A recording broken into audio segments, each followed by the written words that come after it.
umuntu yotera misezerano giwe urakoze ubaje ikibazo gikomeye cyambere iyi Imana ivuze ishoboye kuvuga uyu mwaka yivugiye imyaka 10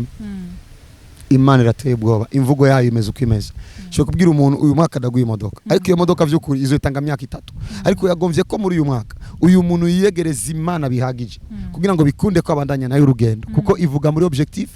zayo ikintu rero cyitwa icy'ubuhanuzi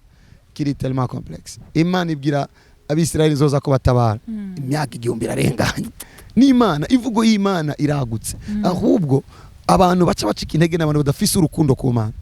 ni vyiza yuko umuntu yoshira umutima ku Mana yamubwiye ibintu kuruta ku bintu Imana yamubwiye.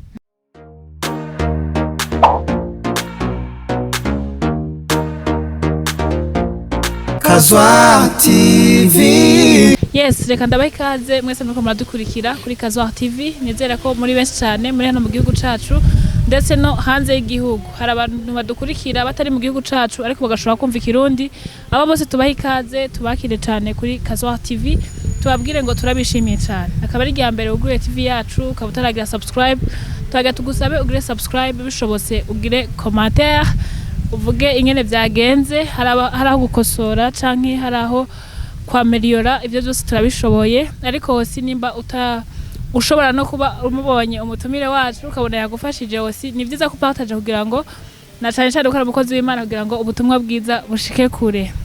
Je muri kumwe kuri micro ni Mignone Nkuru nziza ndabashimiye cyane abantu mwampaye ikaze kuri Kazwa TV nanje ndabiryoherewe kandi ndabaryoherewe gukorana namwe n'ibintu vyiza cyane. Reka rero tudatevye twakire umutumire wacu ndabizi ko mwese mumuzi tumuzi ku mazina atandukanye ariko banshi bamuzi kuri Prophet Joshua nizera ko ari n'umurongozi umwe mwishengero mu mashengero asanzwe hano mu gihugu cacu tumwakire atwidondore aramutse abakunzi bacu ndazi neza kwigana kiza kuryoha turabaha ikaze. Murakoze cyane kunyakira niteka kuba ndinga n'ubuntu kuba ndiko ndavugana n'ubwoko by'Imana n'abantu batandukanye bagiye kumviriza ano makuru. Nitwa Joshua Prophet of Jesus kukaranga muntu ni Ndwimana Didier kera bari banzi nka Sugu JT ke Obama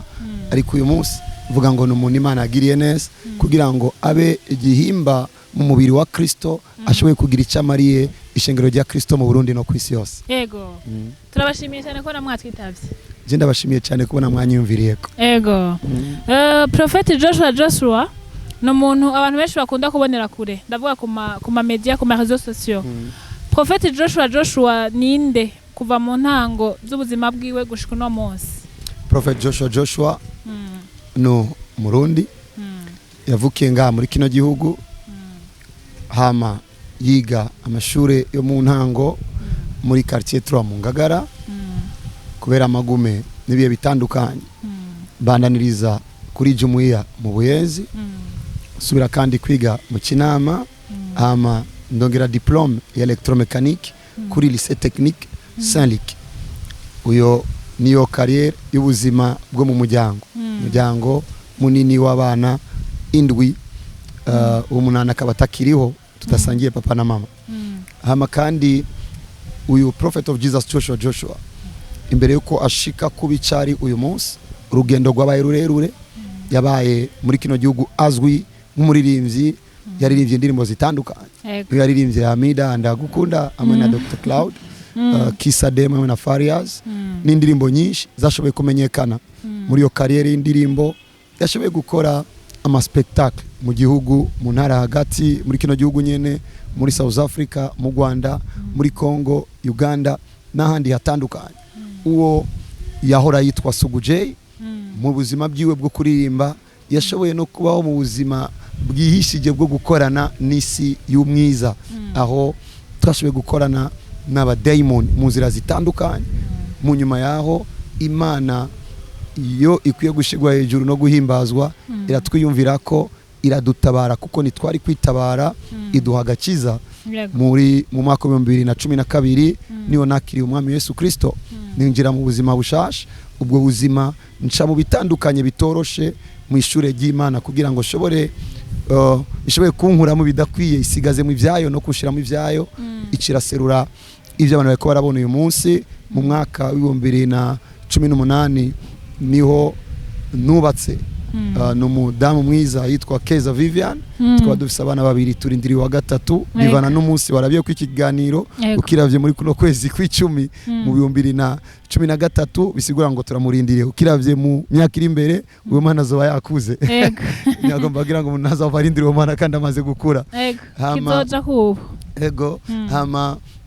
muri ubwo buzima bw'ibikorwa vy'ishengero imbere ko ngora ibikorwa vy'ishengero kuva mu mwaka wa 2015 nazunguruka igihugu cyose ndiko ndakora ibikorane vyakijijwemo abantu benshi ivyo bikorwa tukaba tubandanya tubikora n'uyu munsi ndongo ishengero rero ryitwa Sabaoth Church ikigiye rikoranira ukinama hafi akamenge na Cibitoki dushima Imana aho rigeze ariko kandi ngaba ndumuntu nigisha mu marezo sociaux nkoresha cyane page yanje ya Facebook Prophet of Jesus Joshua na channel yanje ya YouTube Joshua Prophet of Jesus nigisha cyane mu yandi ma programme atabonwa yitwa Zoom aho mfise n'amaselire mu bihugu presque vyose biri kwisi abantu bakorana kugira ngo dusenge tubegereza Imana objectif kwigisha abantu Yesu kubagumiza muri occupation ya Yesu kugeza aho Yesu niyaza azobasangiye buzuye ivyiwe murakoze cyane kutubwira umwidondoro wanyu numvise mwahereye cyane ku buzima mwaciyemwo ariko muravuga ko imbere yuko mutangura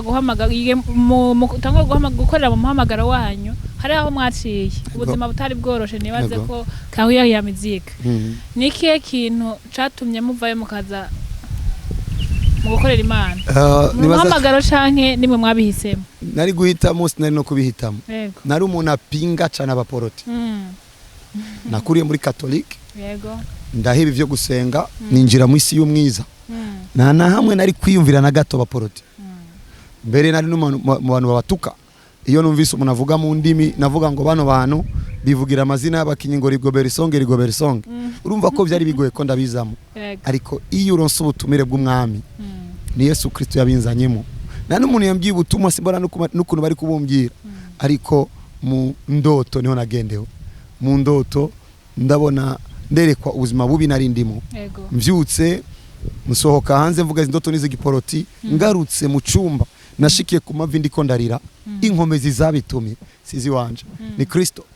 mu kanya gato nigeze kugira abantu nti bino bintu nibakubeshe nta numwe abishobora yeko rabaza ngo mbega umuntu azogenda mu ijuru kubera ko yakoze ivyiza ndavuga yo umuntu ntabaho abantu bazogenda mu ijuru kubera ko bizeye Yesu Kristo kuko ivyo vyiza tubishobozwa nawe ndabwira agenda cyari muto amaso yanje aracabona ndumuntu nanje urabona neza cyane iyo uri kura naheza gihugu gafaranga ko gukwegera hatandukanye ndabwira umuntu azogenda mu ijuru kubera ko yizeye Yesu akamugabira ubuzima bwiwe cha twisanga mu vyo Yesu agomba iryo ni ryo juru rero vyarabaye uko sahanu nizanye na hanu yanzanye aragaheza gihugu yego mu bintu mukoreramwo ni ibintu bitoroshe cyane kuba umukozi w'Imana muri iki gihe aho hari ibintu byinshi bivugwa ubuso umukozi w'Imana uyunye yitwaza Imana ariko si yakorera nibaza ko muhura n'ama circonstances mais muhura n'ibintu byinshi biba nova ngo bibajugumize mwebwe d'abord imbere yuko twinjira mu byo muhura navyo d'abord hura byemera ko ari abantu bitwaza izina ry'Imana kandi batayikorera bariho kandi bazokwamaho n'igihe ca Musa hariyo bakora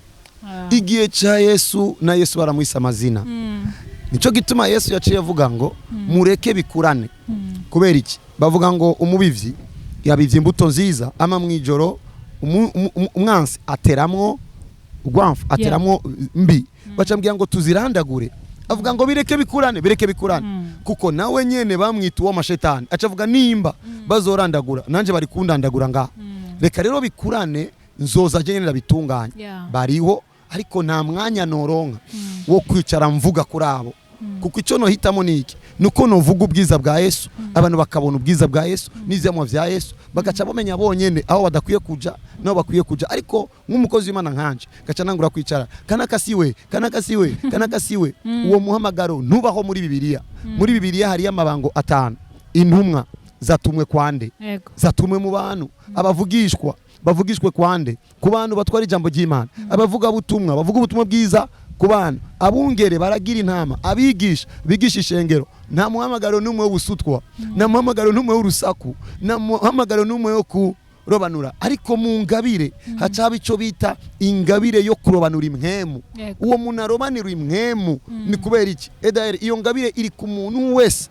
yegera imana cyane. Iyo uri kuravuga udafise imana arakumva indani, arumva ubuzima, kuko bino bintu ni ibintu bibera indani. Maria na Elizabeth bahuye, umwana yatambiye mu nda. Bisigura ngo bino bintu no kwigisha abantu umuco no kubegereza imana, barangiza bonyene bafise kudiserna. Ahandi ho nigiye umuntu yoza kumbaza ngo mbega ujya mukozi w'imana ni ukuri, ico genda mubaza kubera kumumbajije, kubera kugomba kumenya ko ari ukuri cyangwa atari ukuri, ko je narungiswe kuvuga Yesu ukuri niwo mwanya mfise. Urashobora kudatahura umuntu kubera imico, nitwo kwambara kumwe bivanye nawo wakuriye. Urashobora kwisukisha, uwundi yakuriye hano yakuriye agafatana ukwisukisha no gukizwa akwita umupagani. Urashobora kuba waravukiye mu gisagara ukambara ipantaro, uwundi akavuga ko ambara ipantaro ni icyaha, ariko koko agiye kubira bakavuga ngo Bibiri ivuga abagore nibambara impuzu z'abagabo. None impuzu z'abagabo niziye ko kera na panaro yari iriho, erega abagabo bambara ikanzu. Nisha kibazo naho rero ivyo navyo bizanana n'imico, imico na limite z'umuco. Usanga umuntu avanga ibintu. Joshua kubera ko peut-être yambari uko yiyambarira, kubera ko yifata nta murongozi w'ishengero yo kwifata gutyo, uko bimeze kose sinagiye gupfa, sinagiye gupfa muri Kristo, kandi sinagiye kugira ngo nerekane ko tugowe. No. Birashoboka ko Imana yagomvye ko nambara gutya neza canke mba gutya neza, kugira ngo umuntu kana kavuge ngo erega gukizwa su kugogwa, reka tuje kuri uwo mu Yesu. Ibaza ko biko biratahurika rero bariho, ariko nta mwanya two baronkako. Dufite umwanya muto cyane wo kuvuga Kristo, nitwamuvuga kuzura mu bantu wenye nazo kwigwanira. Murakoze cyane kuri uwo muco muduhaye, ariko ndafise ikibazo kimwe, kuko normalement murazi ko umwana avuka, kandi nibaza ko iyo akijijwe abavutse abakiri muto abashaka kumenya ubuzima rukristo. None uwo muco abavuyemo iyo ahuye n'aba bakozi b'Imana babandi baca ku ruhande, reka ndabivuge gutyo, mwebwe nta kintu murabona muvuga muzima, kuko mungabire mufise murafise n'ingabire ya profesi, ukerekwa ikintu kakibona. Hari gihe werekwa ikintu kareba ukibwira umuntu se utwe nko muri aba bazimiye, biragoye cyane ko noreka kubwira uwazimiye nakibonye, kuko muri ico gihe ntawe mission kuri uwo muntu. Ico ntakoze sinaje kuvuga ku radio no ku mateleviziyo, ariko nk'ubu nobona umuntu ko ariko arazimira, aho ntamuzimuriyo nabangize ingora, kuko birivuga ngo si nanga umunyavyaha nanga icaha,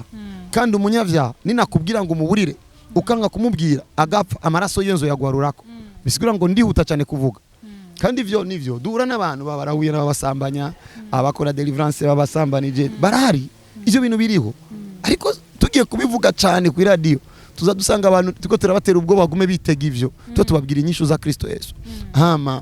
Iyo rero bishitse ndi mu ishengero nabonye umuntu ko afite cyo kibazo, nigiki nkora ejo nari mu makoraniro, ndabwira umukobwa we nta n'umwe w'iwanyu araheza amashuri, narakubwiye acindwi zibiri, ukundana n'umuntu asuku, naranamumubwiye ntamuzi, kubera kutaramureka. Wowe ndamukunda cyane,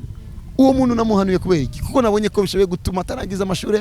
yiwe. Urumva muri ico gihe nagico bita intervention, kubufasha no gutabara ubuzima bw'uwo muntu. Ico cyonyine. Murakoze cyane, nibaza ko ari ikintu ciza, kuko je nibaza ngo hari abantu bavugishwa kumango ku mafaranga. Sinzi birashoboka, ariko nabo ndahura nabo benshi bavuga yuko ata amafaranga asaba abantu, bavuga yuko no mu Gukorana nibagira gusaba amashikanwa, bafise umutima wo kubona abantu bakizwa bivanye naho na Jemva. Mwavuze ko muri abarongozi ba About Church ishengero nibaza ko isengeramwe abantu benshi kandi cyane. Ndashimira Imana. Mwebwe vision y'iyo shengero mwahawe vision canke mwaravyumvise umutima hama muratangwa, kuko hariho umuhamagaro, hariho no gukora, kuko wumvise ubikora. Bavuze ati hari abantu baba bariko barakora ahantu hatandukanye canke bariko barabandika ko mahezo sikora ziko mubibona, akavuga ati ugiye avuye hajyanye kubera ko maybe bidakunze aje kurondera mu bakristo. Niyihe vision eglise yanyu ifise mu bwami bw'Imana? Icambere hari imihamagaro ibiri, bibe ngombwa ko ndabivuga uyu munsi. Hari umuhamagaro wa Musa, akabaho n'umuhamagaro wa Aroni. Umuhamagaro wa Musa ni umuntu yihuriye n'Imana, umuhamagaro wa Aroni ni umuntu yahuye n'uwahuye n'Imana. Je narahuye nayo, gukizwa honyene nagendewe mu ndoto. Formation yanje ivy'agakiza nayihawe n'ijuru, arasengera mishengero giza rya plein evangile, ariko narigishijwe n'Imana kubyo umuntu wese anyumvirije avuga ngo ibi bintu uyu muntu avuga bivaye ko biri mu bwenge bwinshi. Simvuze ivyo nivugiye, mvuga ivyo abantu bakunda kuvuga. Imana yaranjanye mu ijuru inyereka ubwami bwayo, Imana iranyereka ibiri ko biraba kwisi, irandungika genda wigisha abantu umuco ubakuremwo abadayimoni, ubakuremwo abadayimoni. Nicyo gituma ubona ko mu bikorwa byose nkora habayo deliverance. Parti y'umuhamagaro wanje n'umuhamagaro wo kubohora abantu no kubakura mu bikorwa vya shetani. Namambwira abantu ntituri mu bantu turindiriye amasezerano, turi mu bantu dukura inzitizi tukinjira mu masezerano, kuko je nizera ko vyose vyarangiye, kandi nizera ko twarahezagiwe imihezagiro yose y'ahantu ho mwijuru. Bisigura ngo turayifise, ariko kandi tunigana nimwe mu bizanu ho mwijuru. Je rero ndakura yo mu nzirizo mwe mu bizanu ho mwijuru ngakira umuhezagiro. Yego, murakoze cyane. Mugabo ikindi kibazo nashaka kubabwira nuko hariho abantu babaca intege bakavuga bati ujya anyi akorana nakuzimo. Donc nibaza ko hariho abantu bakunda kuvyandika, sinokurirwa ndabavuga amazina kuko ntibinakeneye, muga twe turabibona. Akavuga ati uyu n'uyu, hariho nigeze kubakurikirana ari mu gitondo muriko muravuga ati uzokwitiki nawe acaba kiba n'umuryango we wose. Eske bagiye batarabimenya bapfe canke bakizwe nabo? Bagiye batukana se kuko hari abatuka bakaba abantu batukana bari mu migwi. Ahambere sinibaza ko ari abansi bacu. Ego, hari abantu bagutuka kubera ko batarezwe cyangwa badafise indero, uyo si umwansi wawe, niko ameze. Hari abandi bavuga ngo uraba neza ujya n'umunyakuzimu, uwo batabivuze ko ninde? Yesu Kristo bavuze ngo n'umukuru wa Beelzebul.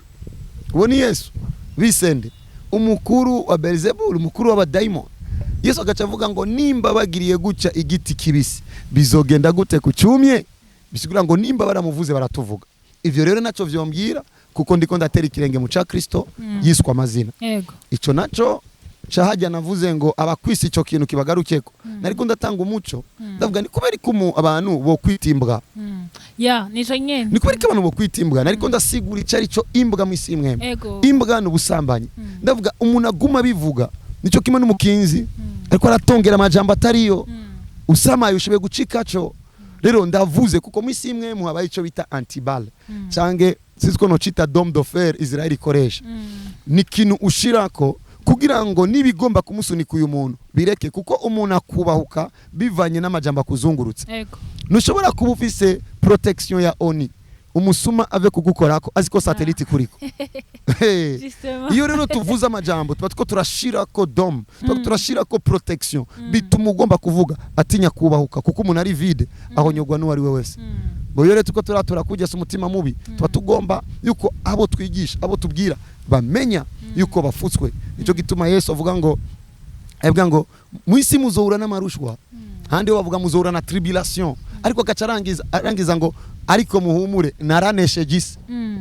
Nibukigiye Imana yangendera kenshi kambwira ngo Joshua unawindwa sana ila unalindwa sana. Bivuga ngo urahigwa cyane ariko urarinzwe cyane. Nigiki kinkomeza ukurindwa, nigiki menyeshejwe uguhigwa, ivyo ndabimenyereye. Ego,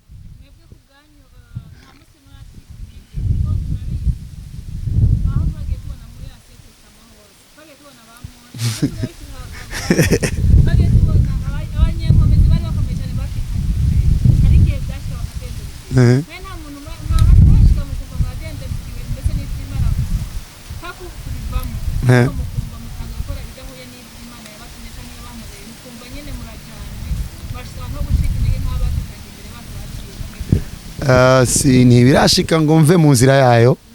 ariko sino navuga ko narahura n'ibiremereye, ariko ikinshimisha nuko byose ngiriga ubuntu bwo kurengana, kandi nizera ko azoshoboza kurengana. Kubera iki jewe gucyo je sinibaza gusa ko nakijijwe, je nibaza ko nazuwe. Bisigura ngo namambwira abantu je mbayeho bonus. Ubuzima mfise ubu si ubwanje, kuko ubwanje narabwononye bihagije. Ubuzima narabuhebeye Yesu ko yarigaruriye icyategerezwa kuba carapfuye. Yo naco mfise mpomba kuko nari uruhombo. Ivyo mura naco akora ivyo ashaka. Kubijanye nuko abantu bovuga umuntu agacika intege,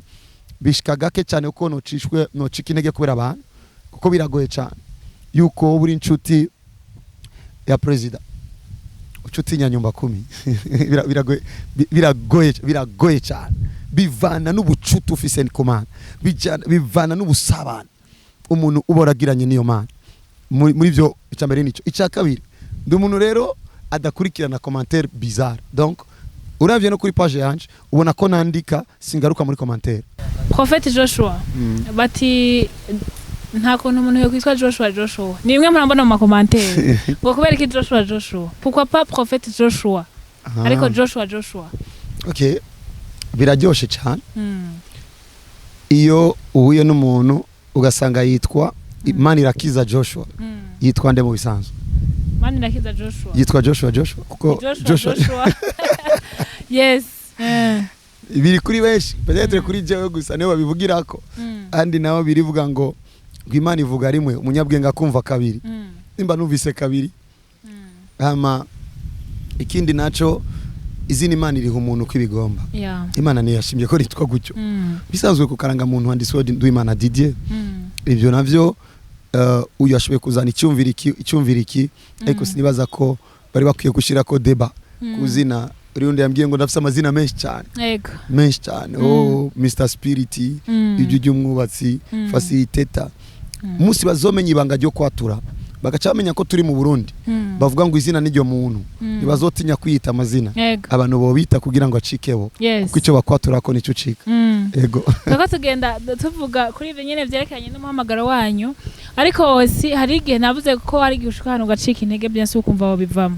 wewe umunsi utazoba donc umunsi utazoba uri kurakorera Imana niki kintu uzoba uri kurakora ni gute noreka gukorera Imana kwino mission Imana itigera itanga lift nagira numve ko uzobivanga umunsi njahe bisanzwe ibyo gukorera Imana nico kimwe n'igisirikare ego gusohoka nibibaho buryo urizi ko n'umusirikare agiye muri retraite yaba intambara basubira kumwikorako abo bita reserviste nabandi baba ku ruhande ubwami bw'Imana niba buvamo ntibibaho uravye Paulo nagwanye intambara nziza ngiye kurangiza yarangirije mu Mana uravye Musa arafise ubushobozi bwinshi bw'Imana kugeza Imana imbwira ngo Musa agenda ku musozi upfe kuko Imana yo nyine ubwayo yamwinvestishije mu byinshi abantu bose bakoreye Imana kiresa baguye ariko Imana ni hamagara abantu kugira ngo izobaye pension abo yihamagaye bagumamo simbona ikindi gukorera Imana nibwo buzima bwanje ariko kandi gukorera Imana nukumbuza gukora ibindi nokora naho kuri jewe umamagara wanje ni 100% gukorera Imana yego murakoze cyane ikindi kibazo dutumera nk'abarangiza nashaka kubabaza ikibazo kimwe hari umuntu akijije uno munsi kandi yifuje kubona Joshua kuva kera Joshua biroroshe ko mutora iyo umukeneye mu buryo buri facile canke muri babandi batita amatelefone y'abantu babarondera Joshua ari mu bantu vyoroshe cyane kwaboneka ariko bisaba ko umuntu amenya ukuntu yamubona yego Joshua kuwa kabiri abari ko arigisha abantu mu ishengero yego Sabbath church ayo makoraniro mbere yo kuwa kabiri na makoraniro yo gusengera abantu ni nawo munsi nahanevye meza gusengera abantu gaca nicara mwumviriza bamwe muri bo ni kuva sangapi gushika saa kuva saa 11 na nusu kugeza saa 2 z'ijoro akoreka ibintu by'ibitangaza ababizi iyo programme yabaho kera kuwa kabiri mu gitondo ariko murabizi ko ubu muri kino gihugu Gukorana amakoraniro mu gitondo mu ndwi hagati abantu banza kuja ku kazi ariko iba ku mugoroba ubu abantu batabagwa birenze Joshua kuwa kane abari mu ishengero kuwa kane ngwe munsi abari mu ishengero agiye gukora gukorera abantu inyuma y'amakoraniro Joshua mureka kureka kumbona gute Joshua kuwa gatandatu abari ku karago mu ishengero nyene Joshua kuwa Mungu abari mu ishengero ariko ayobora ishengero ni gute bavuga ko ntaboneka kiretse ko ari umuntu acavuga ngo je ndakeneye kuza muhira umbonera koko nukuntu Imana ngiye ubwo gukurikirana n'abantu bangana gucya no bareka bakaza muhira musubira kugira vie prive erega ntegerezwa kugira n'ubuzima bw'urugo kuko ntabutunganije nabwo nkahindura muhiri wanje aho nakirira abantu urugo rurasambuka rusambutse ejo bazovuga ngo nije namwe kunanenewe kubaka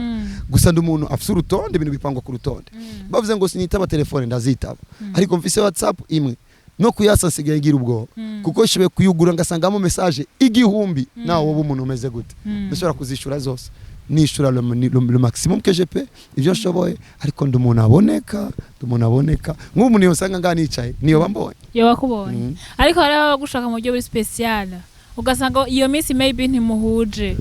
mardi jeudi uvuze akantu gakomeye kiri mu bintu nakoze mu buryo bwo kwigisha urabona ko nkora cyane urabona ko nagira ubuntu bwo kwigisha cyane ndi umuntu numva ko nosinika abantu gukurikira inyigisho bagafata ubumenyi bakabushira mu ngiro hari abantu bambwiye ngo narifuje kuza kukuraba ariko igihe natangiye kugukurikirana kuri Facebook nasanze umfitiye inyishu zose kugezaho ku buryo bishitse tukabonana mba nizera ko uyu muntu yakurikiranye ariko afise akabazo agomba kubaza nico gituma niyemvestishije kwigisha nta musi numwe natanga inyigisho umwe ubaho imisi yose mbaniko ndigisha sivyo kuva kuwa mbere kugeza kuwa Mungu naho no bandi mu mahanga umbona naho no bandi kuri aeroport ndi kuri aeroport ya Ethiopia ngacana ngura gutanga inyigisho kubera iki manzi neza yuko ibibazo by'abantu biza kurongera inyishu mu nyigisho ariko iyo rero bibaye ka special ni guta umuntu yobura umuntu ndongo ishengero irimo abapastori irimo komite z'abantu umuntu yombura gute acagenda ku bapastori akaganira nawe akambwira iyi dossier reka turondere prophet ndanabasanga aho bari mu ishengero canke ngabaganiriza ko Imana ducira inzira yego murakoze cyane hari ikibazo kimwe nari nibagiye kubabaza abantu ba prophet n'abantu n'ibintu ibisanga byinshi reka ndabyita ibisanga ko niyo teho mugezeho kuko hari igihe uhanurira ikintu umuntu n'igihe ari Imana idashize amasezerano ku kintu Imana yavuganye nawe ubwira umuntu je urambwiye ikintu hama ndakirindiye ntigishitse maybe mbwiye ko umwaka nzogura imodoka nivyo ubonye hama inyifato zanje zitumye utakironka ntaronka ya modoka umva sazoza kubesha ya Mana ya Joshua canke bimeze gute ni gute ico uhanuriye umuntu yotera amasezerano giwe gute urakoze ubaje ikibazo gikomeye ca mbere iyi Imana ivuze ishoboye kuvuga uyu mwaka yivugiye imyaka 10 Imana irateye ubwoba imvugo yayo imeze uko imeze cyo kubwira umuntu uyu mwaka ndaguye imodoka ariko iyo modoka vy'ukuri izotanga imyaka 3 ariko yagomvye ko muri uyu mwaka uyu muntu yiyegereza Imana bihagije kugira ngo bikunde ko abandanya nayo urugendo kuko ivuga muri objectif zayo ikintu rero cyitwa icy'ubuhanuzi kiri tellement complexe Imana ibwira abisirayeli zoza ko batabara imyaka 1000 irarenganye n'Imana imvugo y'Imana iragutse ahubwo abantu baca bacika intege n'abantu badafise urukundo ku Mana ni vyiza yuko umuntu yoshira umutima ku Mana yamubwiye ibintu kuruta ku bintu Imana yamubwiye kuko nabonye ko umuntu wese ashira umutima ku bintu yabwiwe n'Imana atabishikako ariko umuntu wese ashira umutima ku Mana yamubwiye ibintu imuha nibirenze ivyo yamubwiye iyo niyo secret duteramira amasezerano mu gushira umutima ku Mana yatubwiye ibintu ndavuze par exemple kanaka zo kugurira imodoka uyo kanaka cyaguma shira amaso ku mutima byo nanira kwimuha ariko kanaka yoshira kuri je akaba akagira ubucuti na Japan nivyo navuze biroshe kwa bishikako cyo niki icya kabiri Imana ibwiriye umuntu ikintu kanaka mwishengero mwana nje kukugirira neza uwo muntu nyene akacagenda mwisi mu vyaha de toute façon Imana ishitse oya iyo bishitse rero akavuga ujya muvugishwa n'ikinyoma uraceceka kuko hejuru y'urubanza gwiwe ariko arongereza urundi uraceceka ni gute wogwanira Imana kiretse nimba waravugishije mu bigumbagumba ariko uzi ko Imana yavuze je nawe umuntu yovuga ngo ivyo yambwiye ni vyabaye no bijamo gute ubwiye wabivuze adashoboye kwivugira no muvugira gute merci beaucoup je no bafise ikibazo kimwe kandi ico kibazo nibaza ko n'abandi benshi bagifise muravuze muti umuntu Imana iravuze hama nawe uramubwiye amasezerano ntasohoye kubera ko yagiye mu byaha mbega ko tuzi ko atamugororotse ku isahari nikiye caki kubuza gushika mu isezerano kandi tuzi ko twese turabanyabyaha twagiriwe ubuntu no aho nyene sinemera ko twese turabanyabyaha Bibiri ivuga ngo yacitse icaha kugira ngo ducike ukugororoka kw'Imana nituri gusaba gororotse turi kugororoka kw'Imana ni siguro y'ukuntu Imana igororotse ishoboye gufata umuntu yari umusani yari umunywarumogi ikamugira umukozi wayo muri ico gihugu nyene ikagaragaza ukugororoka kwayo turi kugororoka kw'Imana ni parti ya mbere parti ya kabiri Bibiri ivuga ngo tuvuze ko tudacumura tuba twise Imana umubeshi niyo biriya iyo parti ivuga iki bisigura ngo Imana ibigomba ko umuntu areka kwatura ico bita self righteousness kugororoka kwiyitirirwa Imana iravyanga ariko kandi birikavuga ngo ugendera mu vyaha byose ni wawa mugwanizi c'est lui qui pratique le péché et du diable ou pratika numva ko bavuga ngo umuntu abigendera mu wa shetani so tuvuze ngo turabanyavyaha tuvuga ko turabande no turabagororotsi ariko tugororokera muri we hama rero ucivuga ngo mbega nikiho umuntu yokora kamubuza amasezerano rabi Imana irera Petero ni babivuga mu gice cya mbere igitabo cya mbere igice cya mbere 16 tubabera kuko so wacu aruwera aho bariko baravuga ukuwe kwera n'Imana ikwirevugana n'abana bayo ivyo nabujije ni mukwiye kubigenderamo ivyo ubushakanyi Paul arabivuga clair ubushakanyi ububeshi aranavuga ivyamwa cyenda vya muhemu yera imbere ko abivuga havuga ibikorwa vya kameremere bijya bikorwa vya kameremere n'umuntu aba yahaye umubiri gukora ibitandukanye n'ivyimwe mishaka ko umubiri ukora muri ico gihe ni vya bindi nyene Paulo Bibiri ivuga ngo ngo nimuzorinda gusoma amabwirizwa muzoyandika muri mwebwe bugica n'ugikora bazi ko yakoze icyaha aho niwe umenya ko Imana ubwayo yadushizemo mwema dutahuza narabwira umuntu ngo ukora icyaha aramenya ko akoze icyaha kubera ko atanuma aragenda gusambanira kuri kiosk they know cyo gutuma binyegeza iyo barindire ko twe tuvuga umengo twabacira urubanza no ikibagira kiri ndani ni kiye rero cyo tumuntu ava ku Mana ni kiye cyaha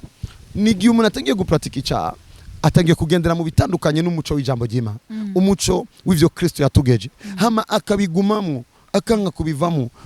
akagira inzigo akanga kubabarira akabigumamo akagenda mu busambanyi akanga kubivamo akabigumamo akagira inzigo akinjira mu bwicanyi birumvikana neza ko yataye inzira. Alors nimba ugomba ufate imodoka ugiye mu Rwanda mu bisanzwe udugaza Bugarama ufashe ya Rumonge nugiye muri Tanzania none niyo umuntu aciye mu nzira itari yiteze guhura n'ivyo Bugarama mu Rumonge no nuko umuntu iyo ataye inzira y'Imana abatakaje parking ya Imana yashize ivyiwe. Murakoze cyane yakoze cyane byase ko mpeza ko tera umuntu agenda ibibazo byinshi biza muri je ngira ngo hariho ubwoko bw'Imana bizofasha ko muri ko matwishura hari ibindi benshi bavyibazako kibazo cyanyuma kandi turangiza icaha hari bya birarutana ubundi kuko wavuze ati ntawoja gusambanira kuri kiosk eske ko kubesha umengo ni ibintu biri facile womengo hariho ibyaha birireje n'ibindi biri ruho ibyaha byose birangana canke kimaze kwitwa icyaha n'icyaha tugiye ku cyaha n'icitwa icyaha mu kahise biribwa ngo wacumura kwibwirizwa rimwe abacumiye kuri yose nitukiri mu bihe by'amabwirizwa ariko bishimye kutubera reference yuko ni Imana imeze kuko iyo ni yahindutse nawe yahinduye ibintu murakoze cyane yahinduye ibintu bisigura ngo icyo umuntu yita akaha gato sinibaza ko kabaho kiretse ko yavuga basi ko yakoze amakosa ariko kimaze kubicaha n'icyaha kimaze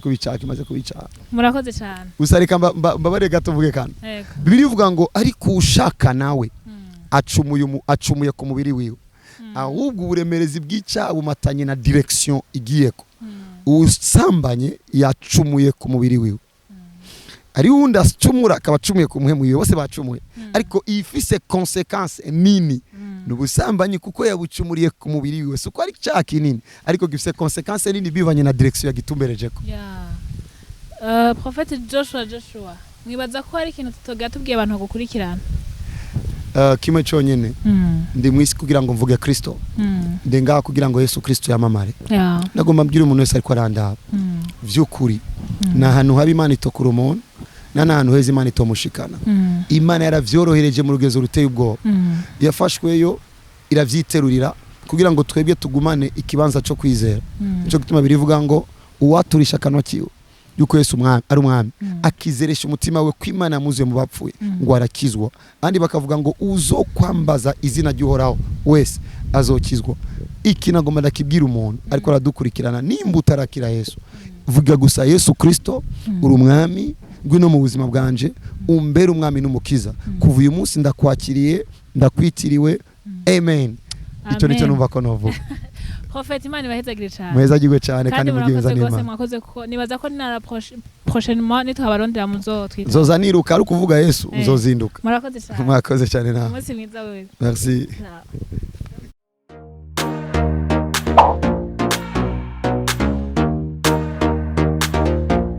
Kazwa TV. We want the words. The solution of all truth.